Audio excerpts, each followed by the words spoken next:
Роналду жанкүйерлері шектен шықты. Реал Майкл Олиседен бас тартты. Казимиро енді Мессимен бірге ойнайтын болады. Осы және басқа да ең қызыққа толы футбол жаңалықтары біздің бүгінгі видеода. Видео басталмас бұрын қазақ тіліндегі футболға қатысты арнамызды қолдап тіркеліп, видеоға лайк басуларыңызды сұраймын. Ендеше бастаймыз. Испания құрамасы 2026 жылғы әлем чемпионатының топтық кезеңінің екінші турында Сауд Арабиялықтарды сенімді түрде талқандады. Кездесу 4-0 есебімен аяқталды. Луис де ла Фуэнте шәкірттері кездесу мәселесін бірінші таймнан-ақ шешіп тастады. 10 минутта атақты Ламин Ямаль есеп ашты. 18 жастағы венгер үшін бұл гол тарихи мәнге ие. Ол атаңызға айналған Пеленің жетістігін қайталап, әлем чемпионатында гол соққан ең жас ойыншылардың бірі атанды. Ямальдан бөлек шабуылшы Ойярсабаль 21 және 24 минуттарда гол соғып, дубль авторы атанды. Үзілістен кейін де Испания қарқынын бәсеңдеткен жоқ. 49 минутта Сауд Арабия қорғаушысы автогол соқты. Испандықтар ойыннан толық бақылауын өз қолдарында ұстады және қарсыластарына қауіпті сәттер жасауға еш мүмкіндік бермеді. Осы жеңістің арқасында Қызыл Фурия маңызды 3 ұпай еншілеп топта бірінші орынға шықты. Бразилиялық жартылай қорғаушы Казимиро MLS лигасының клубы Интер Майами ойыншысы атанады. Осы жайында инсайдер Фабрицио Романо мәлімдеді. Айта кетсе, Казимиро соңғы 4 маусымын Манчестер Юнайтед сапында өткізген болатын. Алайда ол бұл клубпен жаңа келісім-шарт бойынша ортақ мәмілеге келе алмады. Ақпараттар бойынша американдық клубпен ойыншының тарапы барлығы бойынша алдын ала толық келісімге келіп қойған. Қазіргі сәтте трансферді ресми түрде жүзеге асыру бойынша құжаттар рәсімделуде. Айта кетерлігі, Казимиро кезінде ұзақ жылдар бойы Мадридтік Реалдың сапында әйгілі Криштиану Роналдумен бірге өнер көрсеткен болатын. Енді ол тағы да бір аңыз, Лионель Мессимен бірге бір команда сапында өнер көрсетпек. Өткен аяқталған маусымда жартылай қорғаушы Манчестер Юнайтед сапында 35 матч өткізіп, 9 гол мен 2 нәтижелі пас еншілеген. Осының алдында ғана Мадридтік Реал клубы Майкл Олисенің трансфері бойынша жойқын трансферге дайындалып жатыр делінген ақпарат таралған болатын. Алайда бұл жалған болып шықты. Тіпті Мадридтік клуб өз ресми парақшаларында арнайы мәлімдеме жасауға мәжбүр болды. Ресми мәлімдемеде Реал өкілдері қос клуб арасында ешқандай да байланыспен ешқандай келіссөздер болмағандығын хабарлады.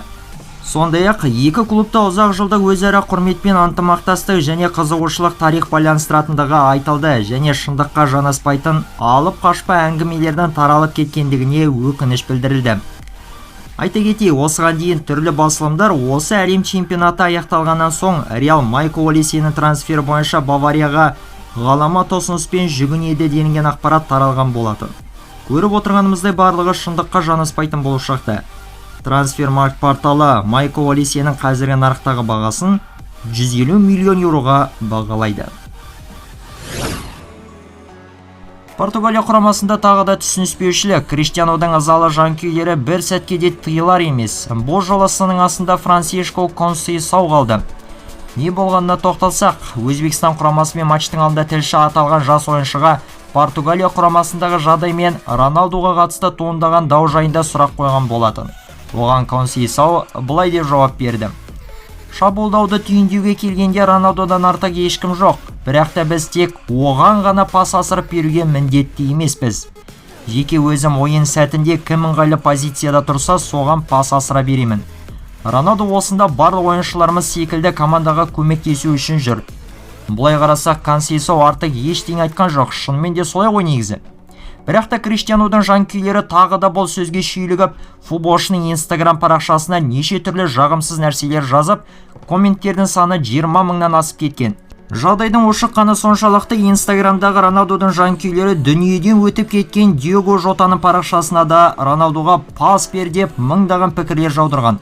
Бұл деген енді таза ақымақтық. Адам деген бірінші не жазып жатырмын деп тексермей ме деген сұрақ туындайды. Бұлай жалғаса берсе, Португалия құрамасындағы жоғарғы қысы мен жаман атмосфера жоғалмайды. Ал бұлай болған жағдайда, олар турнирмен еп-ерте қош айтысуы ғажап емес. Аргентиналық шабуылшы Пауло Дибала кезінде өзі жасында жарқыраған клубы Ювентустың сапына қайтып оралуы мүмкін деп мәлімдеуде Футбол Италия баспасы. Дегенмен қазіргі сәтте Дибала Рома клубымен келісім шартты ұзарту бойынша келіссөздер жүргізуде. Ювентус ұжымы жағдайды бақылап отыр және олар қажет болған жағдайда Пауло Дибаламен тікелей байланысқа шығуға әзір. Ол Римдік команданың сапында 2022 жылдан бері өнер көрсетуде. Аяқталған маусымда Дибала 27 матчтың қатысушысы болып, 3 гол мен 8 нәтижелі пасты еншілеген. Трансфермаркт порталы ойыншының қазіргі нарықтағы құнын 5 миллион еуроға бағалайды. Айта кетейік, осыған дейін Дибала Ювентус сапында 2015 пен 2022 жылдар аралығында өнер көрсеткен болатын. Бас жаттықтырушы Талғат Байсуфинов Қазақстан құрамасының тізгінінен кетті. Бұл жайында Қазақстан футбол федерациясының ресми сайтында жарияланды. Ақпараттар бойынша бапкер құраманың тізгінінен өз еркімен кеткен. КФФ баспасөз қызметінің мәлімдеуінше, Байсуфиновтың шешімін федерация өкінішпен қабылдады, алайда оған құрмет көрсетті.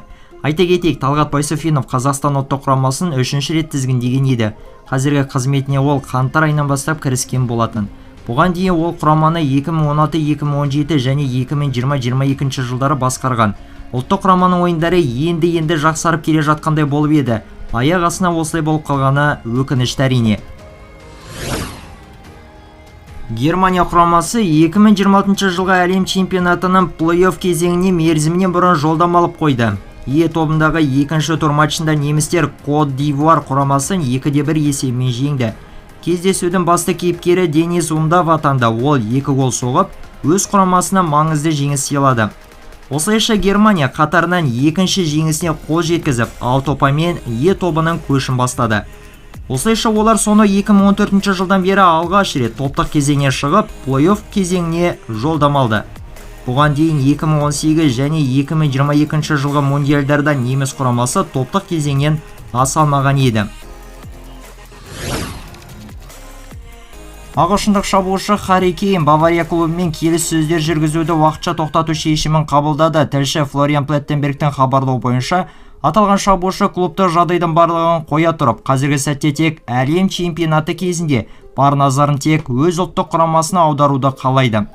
Ал әлем чемпионаты аяқтала салысымен ол бірден неміс клубымен келісім шартты әрі қарай ұзарту мәселесіне оралмақ. Айта кетерлігі, аталған жұлдызды ойыншыға бір шама топ алпауыт ұжымдардың қызығушылығы бар.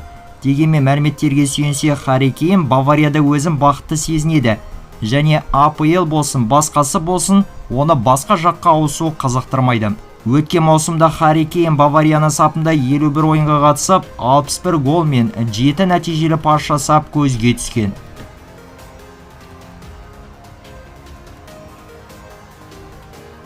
Осымен бүгінгі шығарылымымыз өз соңына келіп жетті. Егер ұнаған болса, лайктарыңызды басуды, сондай-ақ арнаға жазылуды ұмытпаңыздар. Бізде басқа да өте қызықты видеолар жетерлік, көруге кеңес береміз. Келесі кездескенше аман болайық.